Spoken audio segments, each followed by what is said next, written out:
Football বিশ্বে talent অনেক আসে, কিন্তু খুব কমজনই পারে ম্যাচের ভাগ্য বদলে দিতে। এমবাপ্পে স্রেফ তেমনই একজন না, তার চেয়েও বেশি। মোনাকোতে তার গতি দেখে মনে হতো সে যেন অন্যদের থেকে এক ধাপ না, পুরো এক জগৎ এগিয়ে। তখনই সবাই ভাবত সে ভবিষ্যৎ, কিন্তু আসল ঝড় তখনও বাকি ছিল। তারপর এলো 2018। মাত্র ১৯ বছর বয়সে বিশ্বকাপ ফাইনালেই গোল করে এমবাপ্পে বুঝিয়ে দিলেন ভবিষ্যৎ নয়, বড় মঞ্চটা তিনি এখনই নিজের করে নিচ্ছেন। কিন্তু ২০২২ ফাইনালে আসল এমবাপ্পেকে দেখল পৃথিবী।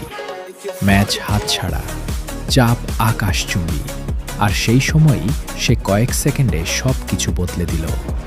শেষে ট্রফি তার হাতে ওঠেনি, কিন্তু সেদিন সবাই বুঝে গিয়েছিল এমবাপ্পেকে থামানো যায় না, শুধু কিছু সময়ের জন্য দেরি করানো যায়।